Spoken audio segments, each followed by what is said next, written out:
बहू का नेग। शीना को उसके ससुराल वालों ने एक शादी में पसंद कर लिया था। अरे, वो लड़की तो बड़ी प्यारी है। मेरे बेटे अमन के लिए बात चलाओ ना। बस फिर क्या था, किसी रिश्तेदार के दखल से दोनों की शादी हो जाती है। लेकिन शीना की सास पारुल और उसकी देवरानी आसपास ही रहते थे। शादी के बाद शीना कहती है, सुनिए जी, ये चौका छूने की क्या रस्म होती है, जानते हैं क्या आप? अरे नहीं यार। हाँ, पर मम्मी को चाची से बोलते सुना था कि आज तुमको किचन की जिम्मेदारी देंगे, तो वो लोग आ रहे हैं खाना खाने हमारे घर। हे भगवान, ये कैसी रस्म है? साड़ी पहनकर किचन में खाना बनाना, ये तो कंप्यूटर की कोड को डिकोड करने से भी ज्यादा मुश्किल काम है। अरे चिंता क्यों करती हो, माँ है ना, सब संभाल लेंगी। वो बहुत समझदार है। शीना को भी पति की बात ठीक लगती है। वहीं घर पर शीना की चाची सास, ससुर और उनकी बहू खाने पर पहुंचते हैं। शीना की चाची सास उसकी सास से कहती है, अरे कहाँ है दीदी, आप अभी भी किचन में हैं क्या? रस्म बहू की है या आपकी? चाची की बहू कहती है, और हमारी चौका छूने की रस्म थी तो हम तो सुबह 4 बजे ही किचन में पहुंच गए थे। अरे तेरी ताई ने सर पर चढ़ा रखा है बहू को। शीना सबकी बात सुने बगैर सामने आती है। अरे आज तो तेरी चौका छूने की रस्म थी ना, तुम ही देर से आई हो। वो चाची, मुझे ना साड़ी बांधने में देर हो गई। तो वक्त से उठा करो ना, पता है जब नई शादी है, रस्में होनी है, तो फिर थोड़ा कम आराम कर लोगी तो कुछ घट नहीं जाएगा। शीना की सास को बहुत बुरा लगता है कि चाची उसकी बहू से ऐसे बात कर रही है। अरे शीना, चलो किचन में, मैं तुम्हें समझा देती हूँ कि कैसे क्या करना है। देखो, मैंने सब बनाकर यहाँ रख दिया है। तुम्हें सिर्फ हलवा बनाना है। उसकी भी पूरी तैयारी कर दी है बेटा। बस किशमिश डालकर हलवा में मिलाकर लेकर आ जाना। बस फिर क्या था, एक एक कर शीना सारा खाना टेबल पर लगा देती है। अरे बहू ने इतना सब बना दिया, वाह जी वाह। तभी शीना बोल देती है, नहीं नहीं चाची, ये सब तो माँ ने बनाया है, मैंने तो सिर्फ इसे टेबल पर लगाया है। वो साड़ी पहनकर काम करना अभी थोड़ा मुश्किल होगा ना। चाची सास तो सुनकर मानो बिफर ही जाती है। ये क्या बात हुई दीदी, मैं जब शादी कर कर आई थी तो आप बड़ी थी, पर किचन में ना आप आई और ना माँ जी।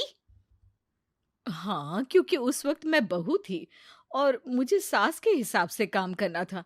लेकिन अब मैं सास हूं तो मैं बहू को वैसे ही बनाऊंगी ना, जैसा कभी मैं बनना चाहती थी।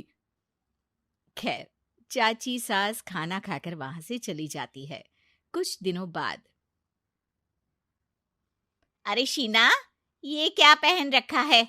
हे भगवान, इस परिवार में क्या हो रहा है? अरे क्या हुआ छोटी, इतना क्यों चिल्ला रही हो? इसने पहना क्या है? अरे दीदी, क्यों इतनी छूट दे रही हो? शीना, जो कि सलवार सूट पहने खड़ी थी, चाची के गुस्से को देखते ही अंदर चली जाती है। देख छोटी, हम दोनों को आज की बहुओं से तुलना नहीं करनी चाहिए। वो दौर अलग था, आज का वक्त अलग है।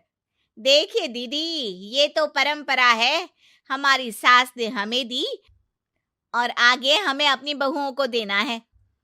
ये क्या लगा रखा है आपने? आप तो पूरी संस्कृति ही खराब कर रही हैं। ये बोलकर चाची सास वहां से चली जाती हैं। शीना की सास चाची की बात से परेशान होकर रोने लगती है। तभी उसका पति वहां आ जाता है। अरे क्या हुआ भाग्यवान, फिर तुम्हारी देवरानी तुमको ताने देकर चली गई है क्या? हाँ, पता नहीं मैं ठीक कर रही हूँ कि नहीं, पर मुझे तो बहू के सूट पहनने में कुछ गलत नहीं लगता। अरे लोगों की बहुएं तो न जाने क्या क्या पहनकर घूम रही हैं। मैं तो उसे भी बुरा नहीं मानती। ये क्या मेरी गलती है? अरे नहीं, बिल्कुल नहीं। अपने किए फैसले का सम्मान करो। ठीक है सब। कुछ दिन निकल जाते हैं।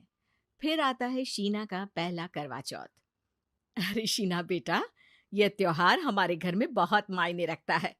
तुम शाम की पूजा के लिए अच्छे से तैयार हो जाना। और सुनो, चाची सास और उनकी बहू भी यहाँ आएंगी पूजा के लिए, तो खाना भी बनाना है, वो मैं बना लेती हूँ। तुम बस आज के दिन साड़ी पहनना बेटा।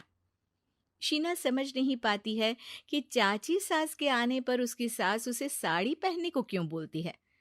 नहीं नहीं माँ जी, मैं सारा खाना बना लूंगी, आप उसकी चिंता ना करिए, अब तो मैंने सब कुछ सीख लिया है। शीना की सास उसकी बात पर खुश हो जाती है। छोटी को पता न चले कि मेरी बहू घर में सूट पहनती है, तो मैंने आज साड़ी पहनने को बोल दिया। क्यों लोगों को बिना वजह बात बनाने का मौका दें। शाम को सब पूजा पाठ करके बैठे होते हैं कि चाची सास की बहू चाची सास से कहती है, माँ जी, आज के दिन तो आप लोगों के घर बहुओं को नेक दिया जाता है ना। हाँ हाँ बहू, बोलना, तुझे तेरी सास से क्या चाहिए। हाँ शीना बेटा, तू भी बता दे कि तुझे क्या चाहिए। मम्मी जी, मुझे ना आपका वो रानी हार चाहिए जो आपने अभी पहना है। चाची सास थोड़ा हिचकिचाते हुए कहती है, हाँ हाँ हाँ, ले लेना, सब तेरा ही तो है। तुझे कौन सा हार चाहिए बहू? माँ जी, मुझे नेक में आपसे परमिशन चाहिए कि आप मुझे नौकरी की इजाजत दें। आप तो जानती हैं कि मैं और ये एक ही कॉलेज में एक ही क्लास में साथ में थे, लेकिन आज वो कहाँ है और मैं कहाँ। वाह जी वाह, ये भी सुनना बाकी रह गया था, इस खानदान की बहू नौकरी करने बाहर जाएगी। और मैं भी तो इंटर पास हूँ, पूरे सेकंड डिवीजन, लेकिन कभी मजाल है कि नौकरी की बात की हो। पर दीदी, मैंने एमबीए किया है, वो भी बड़े संस्थान से। तभी शीना का पति और ससुर भी वहां आ जाते हैं। देखो बेटा, मैं वही सोच रहा था कि तुम नौकरी करने के लिए क्यों नहीं बोल रही हो। मुझे लगा शायद तुम नौकरी करना नहीं चाहती हो। नहीं पापा, वो तो हमेशा से ही कुछ नाम कमाना चाहती है। अपने माता पिता को भी इसने कहा था कि वो आप लोगों को अपनी तरह से समझ लेगी। सास को शांत दिखकर शीना कहती है, मम्मी जी, मैं वादा करती हूँ, घर का सारा काम करके ही ऑफिस जाऊंगी। खाना पीना किसी भी चीज के लिए घर वालों को परेशानी नहीं होने दूंगी। वक्त से पहले उठूंगी और काम वाली को भी हटवा दूंगी। शीना की बात सुनकर सास हंस पड़ती है। अरे शीना, ये ज्यादा हो गया हाँ। बिल्कुल काम करो बेटा, पढ़ी लिखी हो, नौकरी में अच्छा कर सकती हो। जरूर बेटा, दिया तुम्हें तुम्हारा नेग। हाँ, पुरानी परंपरा जरूरी नहीं कि अच्छी ही हो, कभी कभी बदलाव लाना भी जरूरी होता है, जिसे देर से ही सही लेकिन समाज अपना ही लेता है।